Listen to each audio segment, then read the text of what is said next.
Welcome to Season 2 of Common Time Podcast. I'm David Clemmer. And I'm John Pasquale.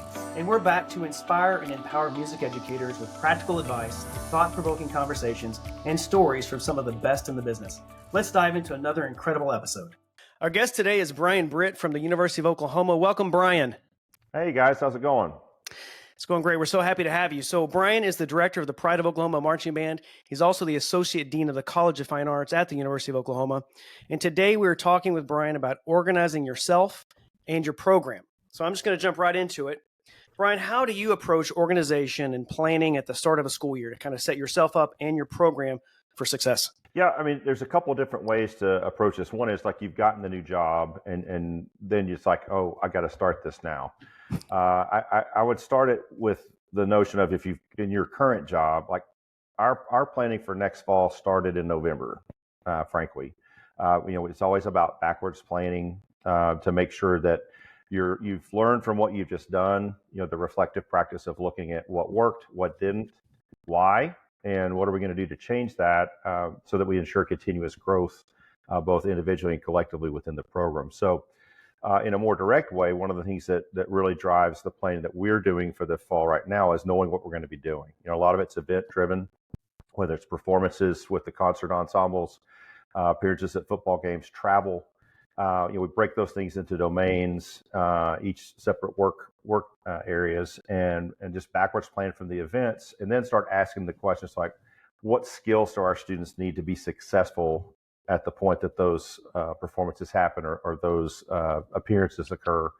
And so then that in turn influences our lesson planning, selecting appropriate literature, whether it's for an indoor concert with a wind symphony or symphony band, or for what we're doing with the marching band, looking at that sort of thing. So it really is a process of working backwards from things that are event driven and then building the curriculum to support that to ensure that the students are successful, that they look good and they sound great, and also they're in good shape as just healthy human beings when we get there. Of all the people that I've ever worked or studied with, you're the most organized person I've ever known. Just to kind of dive into that specific topic just a bit more, however, just a bit more specifically.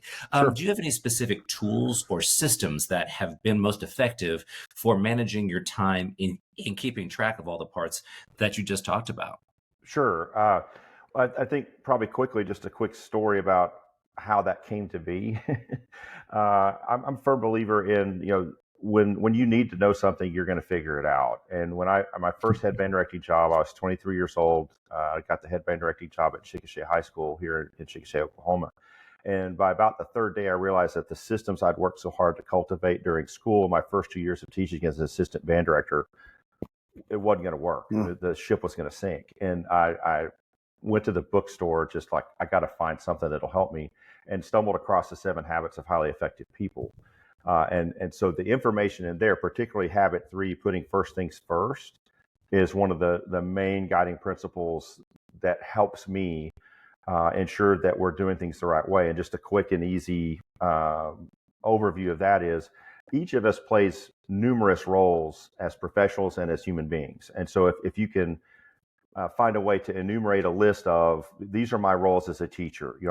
I conduct the campus band. I'm the primary music teacher for the marching band. I'm an administrator for the marching band, et cetera.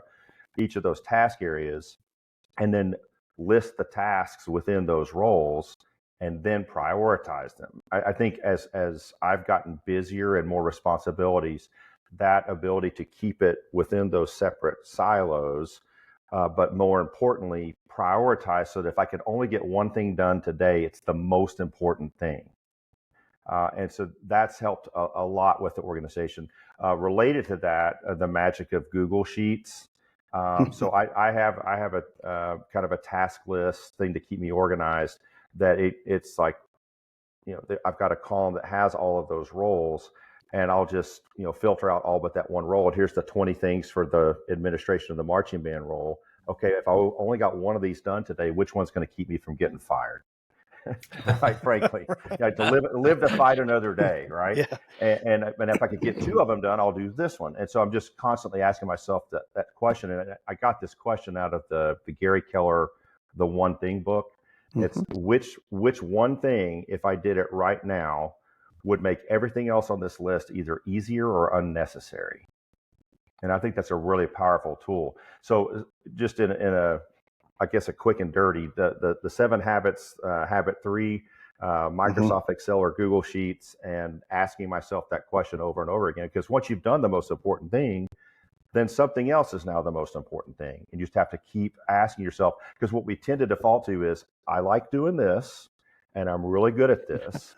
And I want to do those things, because then what happens, you get to the end of the day and you're exhausted. And it's like, I suck at this and I hate doing this and I'm exhausted. And that's a recipe for failure if I've ever heard of one. So. Yeah, absolutely. I love that book. I don't know if you remember this, Brian, but you gave me a copy of that in my master's degree. I walked in your office one day and you said, David, I think this will be helpful for you. And I still have it. I reference it often. And you're right. In that quadrant in there, I think it was, was originally Dwight D. Eisenhower, but the things that are essential, necessary, like breaking those things down. And my next question sort of is to that. How do you prioritize tasks when you are juggling teaching, rehearsals, performance, administrative responsibilities, aside from, Absolutely. Well, for me, teaching is always first. Because if I'm not prepared to teach, then why in the hell am I doing all the rest of this stuff? Because I could be super organized and on top, I have everything planned out, and I show up and get on the podium, and I'm not ready to deliver the very best possible experience I can for the students. None of the rest of that matters. Hey, Amen. I'm sorry our rehearsal was horrible today, but check out this itinerary. I mean, no. So, and the other thing is if you start with that, to me, that inspires me about, hey, I'm going to get to do this at the end of the day. And secondly, it makes me want to do all those other things as another means to ensure that the students are successful.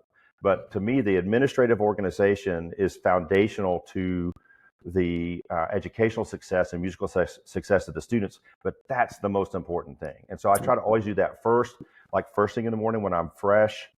I've probably gotten up and gone to the gym and done whatever, and I'm going to sit down, I'm going to look at, so that no matter what happens, once I leave the apartment, whatever happens to me, I know I'm ready. Once I get to be on the podium, this is going to be great. That's I think the most important thing I've learned in the last probably 10 years. I think it's important to just kind of reiterate that for everybody listening in the primary school, secondary school world, be it either public school, private school, charter school, whatever the audience is.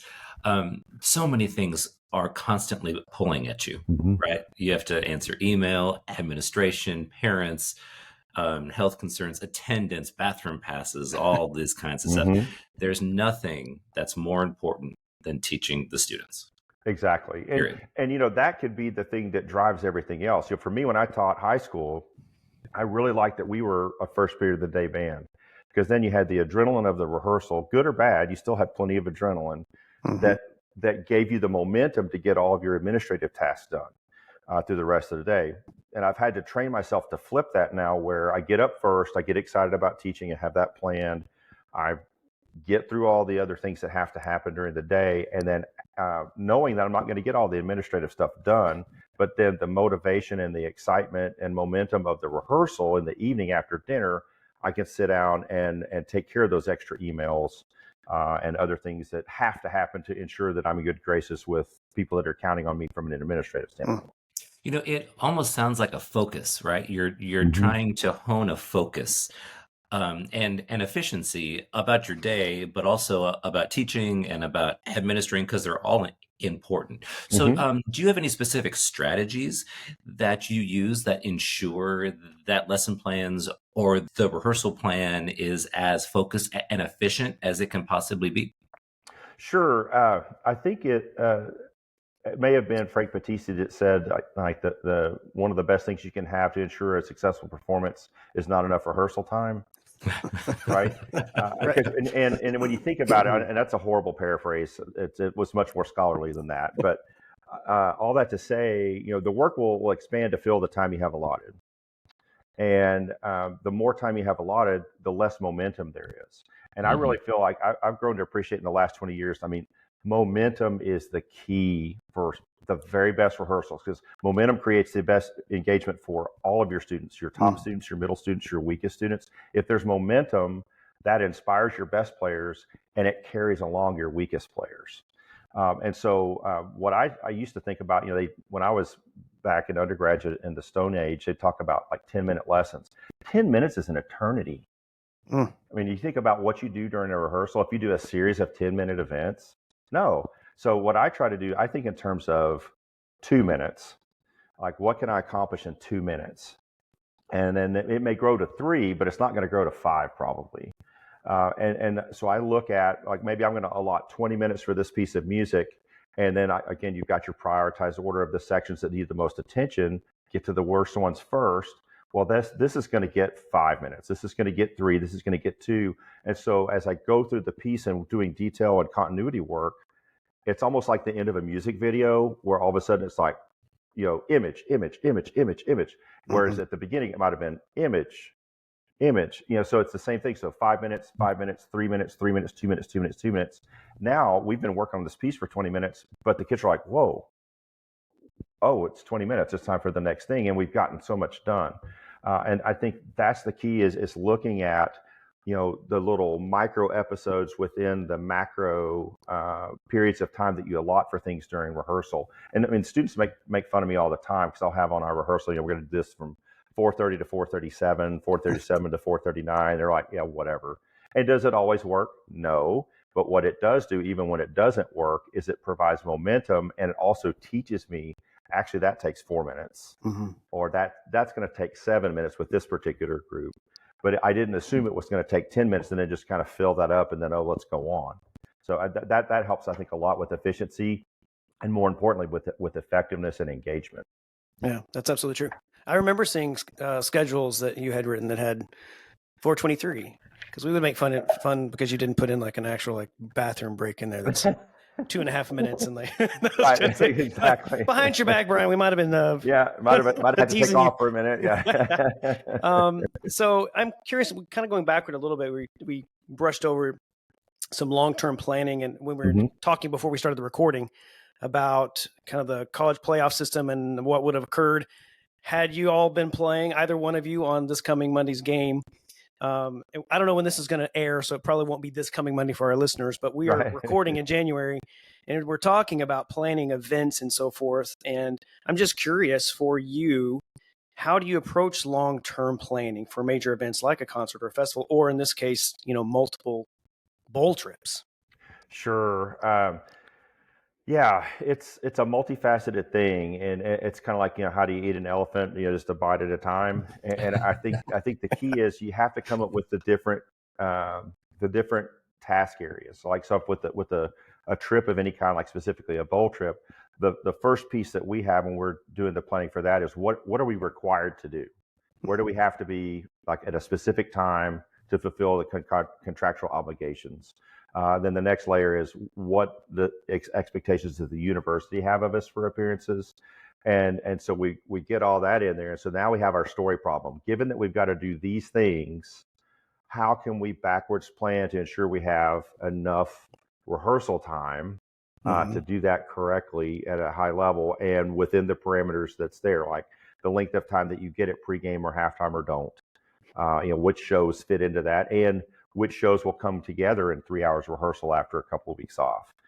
So just starting with, what's the mission going to be, and then how do we ensure that we set the students up for success as performers, but then also, more importantly, how do we make sure that we're doing this in a way that doesn't put them in harm's way just from a health and safety perspective, like sleep deprivation, not enough time to eat, an unsafe travel window, so doing that and planning it that way, then I can then translate that into administrator speak so they understand from a risk management standpoint or from a best practices standpoint, hey, we're going to need to do this and it's going to cost this because of these important considerations. So that's how I approach anything related to travel, and specifically bowl games. But I mean, you could even do the same thing like with your preseason camp. You look at, okay, so do we have any required appearances before school? Because I mean, every preschool event is going to want the fight song at it, right? And so we got to find a way to do that. And then how are we going to ensure that we set the students up for success, not just as band members and not just as students, but as human beings, so that their basic needs are being met? Do we have enough funding for the meals to ensure that they're fed well at the onset of the semester, that we can maintain their hydration at the right level. And then do we have the materials that are going to set them up to be successful as performers so that they're inspired, which creates momentum for them as students. So that's probably way more than you wanted to know. No, it's great. I mean, and I base my rehearsal schedules here at Michigan off of the Oklahoma rehearsal schedules when I was studying there. I mean, it's just, cool. Well, it's just, you're so well organized, and every detail is thought through. One of the things that I took away from my experience at OU: spend as much time as it takes to save the students as much time as it takes, if that kind of makes sense. Like, I will happily spend 3 hours organizing something to its most minute detail if it saves the students each 5 minutes of time. Absolutely. Because you add that up times 400 students in our program. I mean, it's a lot of minutes, right? And it's our job as teachers to put them in a position to not only succeed, but to thrive, right? And to be healthy and happy and well, and all the things which you just said. It's so important, right? But a lot of people may not think it's as important, or I'll just wing it. That should never be a word in anyone's vernacular in terms of students' success, either in performance, on stage, instruction, in public, in private. I mean, everything needs to be dealt with care and thought, right? But it takes time. It does get easier though, right? Oh yeah, it's like with anything. It's an acquired skill. I think that's probably the most important message to take from this is developing these kind of organizational and leadership skills. It's just like learning to play your instrument. It doesn't happen immediately. It's incremental progress over time through consistent effort that you learn from, and then you can cull out the things that don't work and then really build on the things that do. And to your earlier point, I think one of the really important things about being really intentional about how you use the time for the students and that extra planning, it takes what it takes. Time is literally life, right? I mean, this is like, we have a limited amount of time on this planet. And when you show people I care so much about you and your time, I will do whatever it takes to make sure it's never wasted. And whether that's not something you articulate, but if they just perceive that, whether consciously or subconsciously, there's a level of trust and appreciation that comes from that Absolutely. on a very deep level that shows I care about you as a person, and I care enough about you as a person that, one, I'll never ever let you embarrass yourself or be unprepared, and secondly, I will never ever waste your time because I respect you far too much to do that. And that in itself creates a framework of trust and a culture of appreciation and respect that goes both ways, that allows you then to get the work done that needs to get done in a really positive environment, I think. Indeed. A former colleague here at Michigan, Michael Haycock, he would say every term in front of the symphony band here that students have two natural resources: their time and their talent. And if we waste either of those, that's a failure on us as teachers and educators. And so we will move mountains to be sure that doesn't happen. Now, sometimes it does happen by accident, but, I mean, because things just kind of come up sometimes, right? Yeah, I mean, of all the rehearsal plans, David and Brian and I, that we've ever done, how many have you followed to the letter? I mean, I've been teaching for 24 years now. I think that's happened twice. I mean, 2 times in every rehearsal that I've ever had. So I have a question about that, Brian. Do you have any advice on how to stay organized and calm when unexpected or last minute things happen? Sure. Well, to your first observation, I think the next time I have the perfect rehearsal plan will be the first time. Right. Because it's not, I think what you have to remember is a lesson plan it's not a historical account of what happened. Right. This is not like the court minutes or the court proceedings. It's a framework in which, there can be some give and take, so that ultimately, did you achieve the objectives you wanted to? And hopefully most of the time that's the case. Or you learn, wow, that was a really unrealistic plan. I didn't do a very good job on that. But I've learned more about myself and about the group now, so that I'll do better next time. But to the larger question, I think what this underscores is we have to do all we can proactively to eliminate internal reasons for a plan failing, or for like we didn't really proactively plan our travel time very well, or the amount of time it would take to learn this piece, and now we're in chaos of our own making. So if I don't like chaos, I can accept being in it if I'm not pissed at myself because I created it. If it's something that comes at us externally, of like one of those last minute, oh, by the way, we're going to need you to bring the band over to do this too on the bowl trip. And it's like, okay, all right. Well, first of all, being angry about it's not going to fix it. So what are we going to do to make this work? How do we make it happen? And so then I think it frees you up by not having all this emotional response or reaction to something, to just, okay, how can we make this happen? How are we going to adjust? This is the new set of givens for the story problem, so we can have a funeral for our plan and make a new plan. And so I think that's really it. But I think it really starts, your capacity to handle that kind of thing is going to be much greater if you're not creating your own chaos to begin with. Absolutely. I've probably been in a few moments where that was self-inflicted. It's like, just thinking back, I want to kick my own ass right now so bad. It's like, I can't believe I did that. That was so bad. Yeah. So I'm curious, when you talk about, we're obviously talking about organization, but I'm curious, kind of on a more like daily level, how do you manage kind of organizationally communication with your students and your parents and administrators? I mean, there's a lot of different people that you're having to communicate with. So how do you keep all of that? Because I know that's something that weighs on all of us. And how are you accomplishing that so well? I think some of the same principles that we just talked about is proactive communication. You could do that on a wholesale manner, like where it's like if you're sharing information out with a booster group, or like your parents, or with your upper administration. Hey, I just wanted you to know, here's the itinerary for the bowl trip. Just wanted you to understand where we're going to be, when we're going to be there, what the expectations are ahead of time. So that your dean or your director's not having to track you down. Hey, when are you guys leaving? I'm getting asked about this. So now you've eliminated probably 20 points of contact by being on the front side of it. And same thing with any sort of initiative that's going on. Taking the opportunity to reach out to your administrators to say, hey, hope things are going well. Just wanted to bring you up to speed on what's going on the next 3 weeks with the band. Would love to have you. If you could come out anytime, please let me know. I'll be sure and acknowledge you. We appreciate your support. That sort of thing. I think those kind of things can be really useful. In terms of student communication, though, what I try to do, like with the marching band, I'm basically a columnist for 5 months. When they wake up in the morning at 5 a.m. and open their email, they've got good morning from me.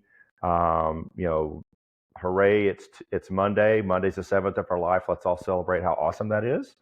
And here's today's thought for the day from someone far more wise than I. I'll have some sort of quote. And I try to do those, you have those hopeful quotes at the beginning of the semester as we begin our journey and adventure. And then there's a lot of Abraham Lincoln and Winston Churchill around November of like, if you're going through hell, keep going, that sort of thing. Right. Just to let them know I get it. I understand what you're going through. And so people far less smart than you have gotten through this. So hang in there. And then here's what we're doing today. And here's some announcements that you need to know to be successful. And every Monday, one of the things that's really helped us a lot, I send out a 3-week calendar, just a link to a 3-week calendar that's a spreadsheet or a Google sheet. And so I can update it as needed. But here's the next 3 weeks. So if you're the most, or you're the least responsible person in the ensemble, if you just open this document right here, you're going to see what's happening the next 3 weeks. And you can go, oh, wait, we're going to be in Dallas in 3 weeks. And I have 3 exams the week after that, but I don't have anything going on now. Perhaps I should start working on that stuff now. Or if someone hasn't put stuff in their calendar and they just realize it's 3 weeks out, that's enough time they can recover from that lack of planning. Yeah. So it's kind of like I'm a human Post-it note every Monday with, here's the next 3 weeks of events. Make sure you got them in your calendar. And looking forward to a great 3 weeks. Because, in college, a week, the students think a week is forever. And, it's like, Friday, let's go, right? And then, then you see them on Monday, you're like, Monday happened again. You're like, oh Here we no, are. yeah, Here oh we my are. gosh, we're going to do this all over again. What? And a month is an eternity. But 3 weeks, I think, is a more manageable length of time Yeah, to sure. kind of, and you can see that as a continuum of 3 weeks versus 3 individual weeks. Right. And it teaches them to kind of forecast that way. And I've had a lot of freshmen tell me over the years, I'm so glad you do that because now I understand how to do this and things don't sneak up on me anymore. Yeah, absolutely. And, for those of us, like our listeners, there's a large portion out there that are middle school and high school teachers as well. Mm-hmm. And although we've been talking about we're college directors and we've been in that, we've had to plan bolts and so forth, this really is applicable the same way. Yeah, Like there's, the principles are the same. yeah, The application is different, and this isn't a one size fits all, but the principles will work in any situation. I mean, I cultivated these ideas teaching middle school and high school, right. and it's scalable to whatever sort of endeavor you're undertaking. Yeah, absolutely. Yeah. They're just hearing all of this, it can be overwhelming to hear it. I mean, because to be really good, you have to have the content, knowledge and expertise, right? You have to be able to deliver it, right? You have to have an artistic expertise, but you also have to be unbelievably organized and proactive, right? So, I mean, I remember watching you when I was a student going, how the heck are you doing all this, and smiling at the end of the day? And, but you also go home to a beautiful family, and you are a wonderful member in the community. And, I look up to that going, how do you, even still, I mean, I'm like, how do you do that? Because I just cry every day. No, I'm just kidding. But I'm just like, how do you carve out time for personal development and self-care amidst all of the demands that are placed on us, either at the middle school level, high school level, college level? How do you do it? Well, it's hard. I'll just be honest. I don't want to give anyone sort of false sense that, oh yeah, we're killing it every single day here. I wake up and the birds are singing and I'm filled with energy. And I mean, I'm grateful for what I get to do, and I love it. It's hard. It really is. And I think the moment I accepted that this is just difficult, it's challenging, but it's just my difficult. Kara Lawson, the women's basketball coach at Duke, has a really great 2-minute speech to her team about handling hard better. Because we kind of go through this. If I can just get from high school to college, it's going to be this. And once I graduate, I'm going to get real life, and it's going to be easier. No, it's not. Everything is harder your entire life. You're just your capacity for handling that increases. It's just like lifting 50 pounds as hard as you can if you can't lift 30. So, but once you master 30, all of a sudden 35 is attainable. So I think what we have to do is stop wishing it would be easy. I mean, that's the first thing, is just accept it's not going to be easy, but it's going to be worthwhile. It's going to be incredibly rewarding if I can just equip myself to do this and find a way to renew my energy and my ability to do that. So to that, for me, the other thing is we have to give up the idea of sleeping in. Because the thing of it, you think the higher up the chain you get in terms of administrative responsibility, the less time there is during the day when people don't need something from you. So the only time you can do for your stuff for yourself is when other people aren't calling you or emailing you or messaging you. Well, for me, that's usually 5 o'clock in the morning. I get up early. I take care of things from a physical side and a spiritual side to make sure that I've put my mask on first, like they talk about on the airplane. So I've taken care of my capacity to be hopefully a good husband and father and a leader and a teacher that can be counted on. And that makes it easier to get up at 5. I mean, I don't like getting up at 5. I would love to wait until the sun comes up. But knowing that I have these people counting on me, what a blessing to know that. That gives me the momentum to get up and take care of myself, get my mind right, get my heart right, get my body right. So then I can start being the person I need to be. And then the rest of the day reinforces, I'm so glad I did that because now I'm doing this at a level that's making a difference for people, and it makes a difference for me too.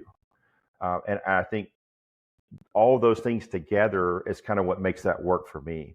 I will say that I have always been able to bounce back, at busy times. I found out that it takes longer to bounce back, and I don't bounce as high as I used to. So I have to be smarter about things. Yeah. But I mean, in all seriousness, I think the early part of the day is powerful because it can be just for you, and it will allow you to be the best version of yourself for you and for anyone that counts on you the rest of the day. And Amen. it may be for you. Amen. It may be for you that it has to be the night before, and I call that the pickup note effect. I talk to the students like, hey, if you're not a morning person, you have to be able to get meaningful things done late at night. So when you wake up, you just go.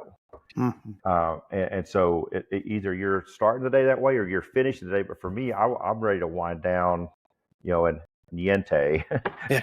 Yeah. So that's the way I approach that. Yeah. I remember talking about this with you during my master's degree, and time management came up. I don't even remember the specific topic, but I remember you telling me like, I have to get up 2 hours earlier now than I did last year. And this is the reason why, and this is why here's what I'm accomplishing by doing that. And it's interesting. I found myself at Kansas, not having enough hours in the day to get everything done. And I was writing drill and all. So drill writing started at 4 a.m. Yeah. Like that was what was required at the time. I would get up at 4. And what was really kind of crazy, making myself do it, I was very productive from 4 to 6 a.m. Yeah. I got more drill written in those 2 hours than I could have 6 hours later in the day. It's unbelievable. If I'm going to be up at 5, I'm getting stuff done. I'm getting stuff done. Yeah. So it's interesting. At Kansas, I was kind of a one-man show. I didn't have a lot of an assistant or anything there, so I had a lot to do. And I ended up looking at it and really reflecting back on my experience at OU. In fact, everything I did at Kansas was sort of a mini version of what did I do in my master's degree. Which was honestly, for anyone listening, that's why I went to Oklahoma. I wanted to see, how do you run a program like this? And Brian was the master, obviously, of doing that. I'm curious, though, in terms of looking at a program that has the ability for delegation, what role does delegation play for you in terms of your approach to organization and empowering others to sort of carry and share the workload? I was really glad to know we were going to talk about this part of it too, because I think early on I kind of had the if it's going to be, it's up to me disease. And it's not that I didn't trust other people, but I didn't want to feel like I was putting too much on them. But then I realized there's a lot of value in having meaningful things delegated to you so that you're learning not only how to do certain things, but you're learning the importance of those things and how they fit into the overall architecture of the program. And so there's a couple of things that we try to do here for our graduate students and the rest of the faculty and staff. I want everyone to have a place where they can contribute their best talents. And so like every one of our graduate students now has 2 wind sections that they're responsible for their preparation. Usually it's 1 woodwind and 1 brass. And so one of them is going to be in their wheelhouse, like they could go out and do this in their sleep. And one's going to be one they're going to have to really study and learn.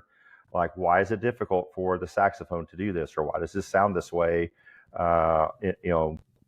Oh my gosh, all these are 6 partial notes. What do I do about that on the trombone? And so you're playing to their strengths, but developing maybe weaker areas. So at least at the point, maybe they're not going to be the ones doing that when it's their job, but they know how important it is and how to convey that to their graduate assistant. And then secondly, understanding that everything rests on a foundation of effective and clear administration and execution of important tasks. I mean, everyone is a vice president of something. Someone's in charge of attendance, someone's in charge of the brass instruments and getting them to and from repair, so that everyone always has a horn in their hand. So I'm not going, hey, where's this kid's baritone? He can't prepare. This is your job. Right. Who's in charge of the uniforms? Somebody's managing all of our Nike apparel and our uniforms. And then someone's making sure that all the rehearsal electronics work. Now, is that what they're going to go to career day and talk about? I make sure the Megavoxes work? No. But the fact that the Megavoxes work and we're all working at the same tempo on the Tonal Energy app is going to produce something that they'll want to show a YouTube of at career day, right? So we all have the logistical responsibilities, and we all have meaningfully delegated creative and instructional responsibilities too, because that's what I do. Right. Right. I mean, I'm an administrator that gets to teach. Like in the spring, I have a campus band that meets an hour and a half twice a week, and the rest of the time, I'm an administrator unless I'm out, clinicking or helping out with our symphony band or our wind symphony. But I'm glad to do that because that makes that time so much more meaningful on the podium, and I want them to develop that awareness as much of the skill as they are developing the skills to do those things. Yeah, absolutely. And I would imagine it would also take some pressure off of you too to kind of delegate in a meaningful way. 100%. If Yeah. I don't know anyone that could do this job on their own, or your job or anyone else's. I used to not stutter or have gray hair, but here we are. There's always more to do than any one person can do. Yeah. And the other thing is that it gets them bought into it. Now they're not just a consumer of a graduate degree; they're an investor in this enterprise. They've invested themselves and they've got some skin in the game, and it matters to them if it succeeds or not. And they start to care about the students too, and seeing like, wow, this made a difference for them that we did this way. And I think that's really powerful. Sure. I'm curious, how would you envision this working for a high school band director with assistants versus, because they obviously have degrees and, so what do you think about that? I think it'd be similar like how we do with our leadership team here. There are like finding out what can your best kids do? What are they capable of? Can they, you shouldn't need to organize a uniform room. Kids can figure that out. If you can teach two of them to do it, then they each teach four, and now you got a team. We kind of do that with our leadership team here. We're set up with squads just like we were when you guys were here. We basically have 66 squads in pregame, and so every one of those squads has a leader and 3 other members. And so if I can make sure that those 66 students know what to do and how to do it, they've got one upperclassman that they know they're going to remind them how to do it, and the 2 of them are each going to teach one person. Now the whole band knows how to do something. And then in terms of like section leaders, one of the things that came out of COVID that was positive was I created a bunch of call and response warm-up videos. I had friends create these, like if I'm doing a trumpet warm-up, I'm going to start on a low B flat, I'm going to sustain for 8 counts, and then there's 8 clicks for someone to play back 8 counts. Modeling a great sound, and then back and forth, descending down to the bottom of the horn and back up. Well, so now to try out and be a section leader, they have to design and create a 10 to 12 minute warm-up, quality warm-up that addresses, long tones, flexibility, articulation, intonation, in a call and response format, so that an incoming freshman could take that and know what they need to sound like and how they need to approach playing their instrument. I think on a reduced level, you could do something similar with student leadership at the high school. Just like first notes of the day.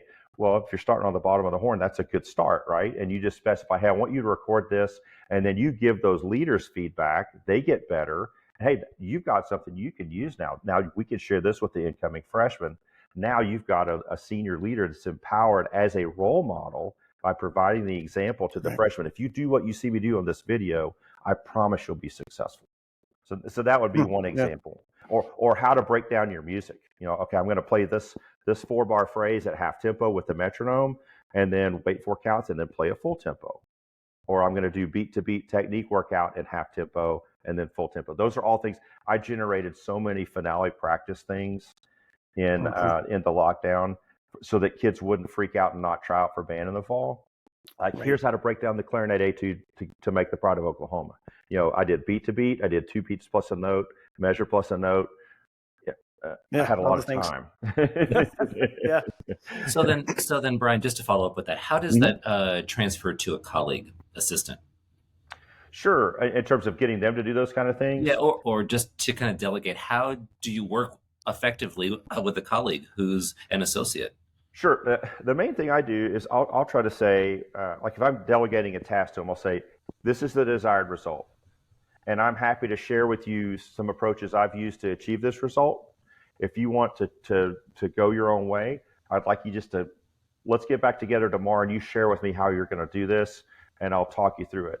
One of the best colleagues I've had was Fred Allen, because we'd go to lunch every day and we would share ideas. He'd say, okay, I'm thinking about doing this with the wind ensemble. Tell me why it won't work. And I would sit there and go, well, this might be a problem, or you might want to think about it. Be sure you explain this. And he would do the same for me. I'd say, I'm thinking about doing this with the symphonic band. Tell me why this won't work.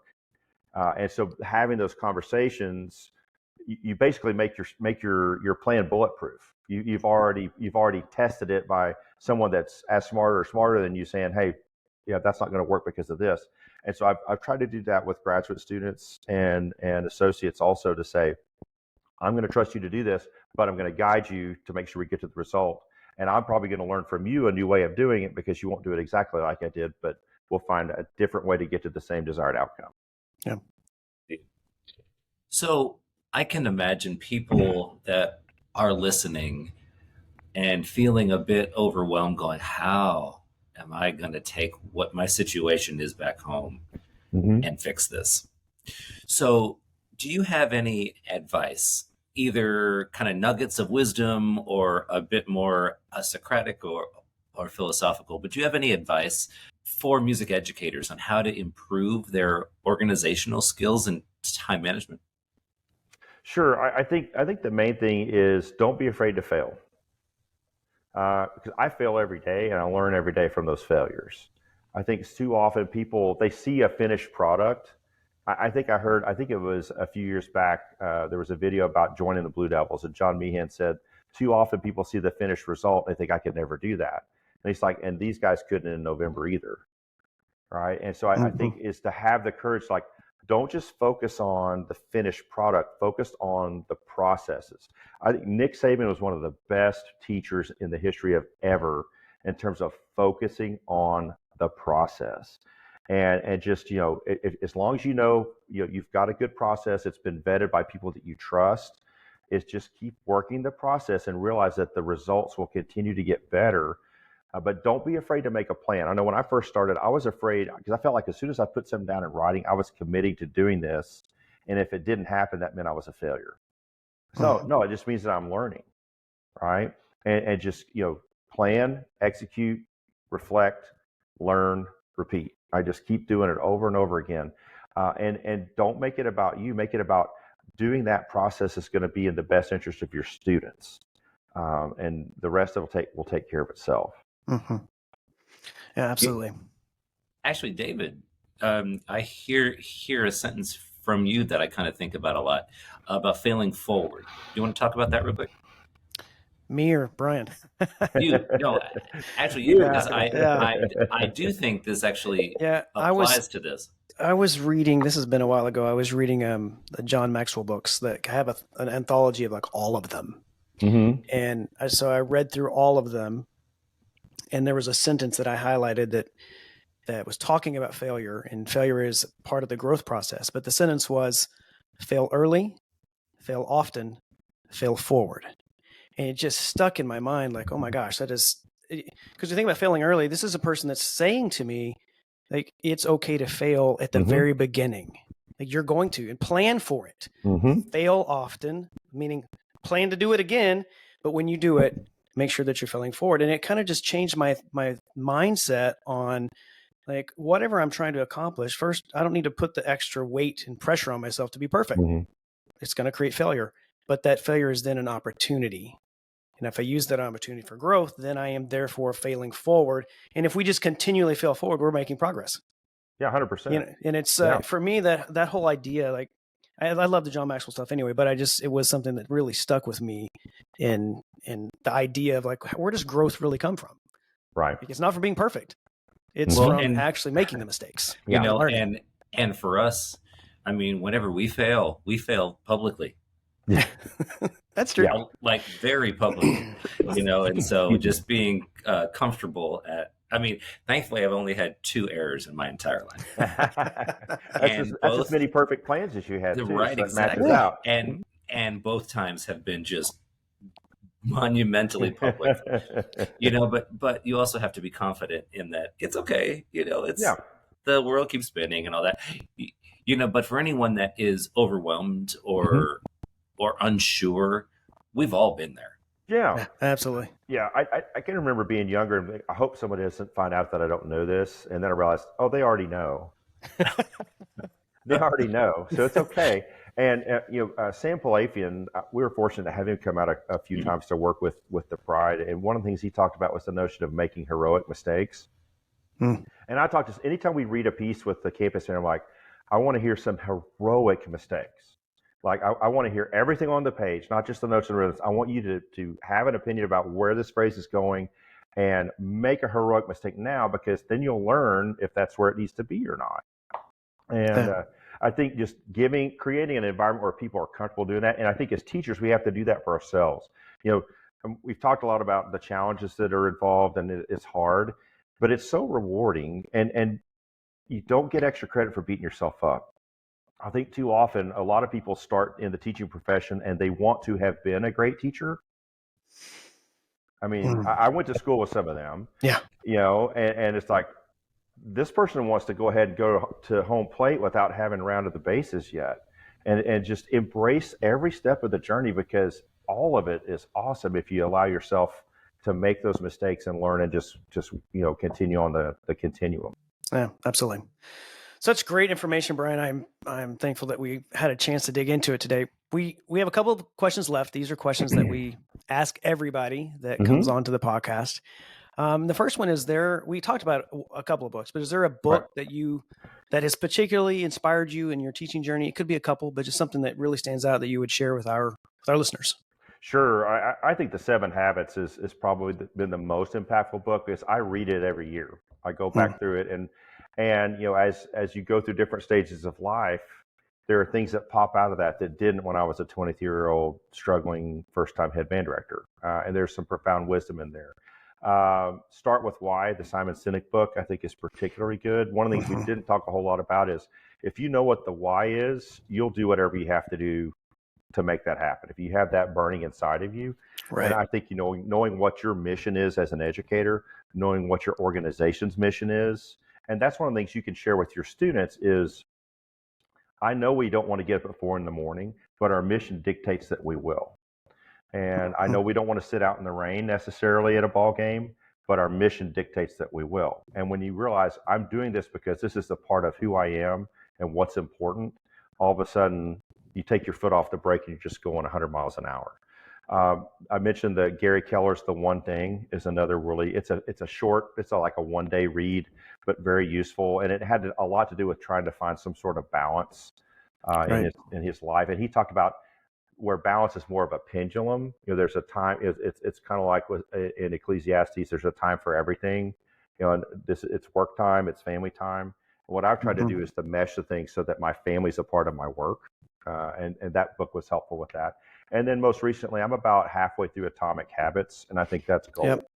Because it really embraces things that's so counterintuitive to everything you can do on this device, and just the kick-ass lives that everyone's showing you on their social media. It's just like consistent, incremental progress over time. And I'm fascinated to get through the rest of the book. But those are the ones that I found have been really foundational for me. Those are ones that I believe enough in that I have the graduate students read them. Like I'll do independent studies with them, and I found them to be really helpful. Yep. Man, that 7 Habits has been impactful for me. I don't read it every year, but I've read it numerous times, and I've used it in every place that I have taught. I have used it as a foundation for my leadership training. Like it's been book one. That's what we're starting off with, and aspects of that.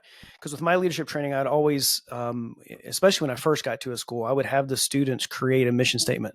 And they would create it. I would help guide them, but I would leave the room, let them come up with it and come back. And man, I was blown away every time. The things that you mentioned having a mission, like having the why, because at that point, not only had they bought into whatever we're about to do, they have the reason right there. They're holding it. Everything got fed back through that. And they had so much ownership, and it came through me taking that book and going, okay, how do I put them in this position? And that's a great book. I can't encourage people to read it enough. Exactly. And it relates also to things like, why do we play long tones? Yeah. Well, our mission is to engage and inspire everyone who ever hears us. And the foundation of that, and I heard a student leader explain that to a freshman last summer, and I wanted to jump for joy. Because this kid's like, hey, we spent like 20 minutes on long tones today. And he goes, yeah, and you should be glad we did, because that's what makes us sound like the pride of Oklahoma. I was like, Boom. Mic drop. I can retire now. my work here is finished. That is awesome. So yeah, but no, I think when you know what the mission is, then you can say, does this help us fulfill that mission or not? You know what to do and what not to do. Yeah, absolutely. And it also helps to create a focus, which kind of goes back to all of this. If there's focus, there's organization. If there's organization, there's efficiency. If there's efficiency, everything just works better. Absolutely. And one quick sidebar that makes me remember, like earlier we were talking about with momentum, focus and momentum. A lot of times I'll talk to directors that are asking for advice, and I'll say, well, I would approach the first 20 minutes of rehearsal this way. I would do these long. Well, my students just don't have the patience for that. And I'll say, well, actually, it's not the students. You have the patience for that. And I think you need to find a way to make this interesting for you, because it will be interesting to them. And your worst kid in band will do what you tell them to do for at least 2 minutes. Right. So you got to make those 2 minutes meaningful, and then you better change the channel. But if you can get something done in 2 minutes with those long tones and then move on to some flexibility or whatever, they're going to make that incremental progress that you're trying to make. But if you don't, it's never going to get better. So yeah, that's absolutely true. Very true. Well, all right, Brian. So our final question, and I would argue the most important, and especially as a percussionist, I am quite curious about your answer here. What is your favorite time signature? Oh, it's like trying to pick your favorite child, right? Particularly as a person with rhythm. I would say common time, though, not because I'm playing to the crowd here, but when you think about it, like as a drum set player, you can have a driving 4, or you could have a cool halftime groove. The magic of forward motion in groups of 4 occurs in cut time in 4. All those things. I think there's a reason it's common, because it has the most application. So I'd have to say 4/4 time. Checks in the mail, Brian. We'll make sure you get. That's awesome. Also, to our listeners, I just want to make a shout out to the band directors in the state of Oklahoma. I was there last year doing the All-State Band, and I'll tell you, I was floored at the quality of music education that's happening in that state. Yeah, so some fantastic teaching going on here. I'm telling you, those bands were phenomenal. So anyone from the state of Oklahoma, keep it up. So thank you all very much. Hey, it's been such a great, it's just great to see you again, obviously, but just to hear your feedback and information in terms of organization. I learned today, it reminded me of stuff that I picked up 20 years ago. I was like, oh yeah, yep, there it is again. So thanks so much for being on. We appreciate your time, and I look forward to seeing you again down the road. Hey, thank you guys. It's great to reconnect with you. And I haven't said this yet today, but I've learned as much or more from you guys when you were here at OU than you learned from me, and I'm grateful for that. Thank you. Thank you very much. Awesome. Thank you. Thanks for tuning in to this episode of Common Time Podcast. Don't forget to follow us on social media, and we'd love it if you shared with your friends as well. We'll see you next time, but until then, keep making music and keep making a difference.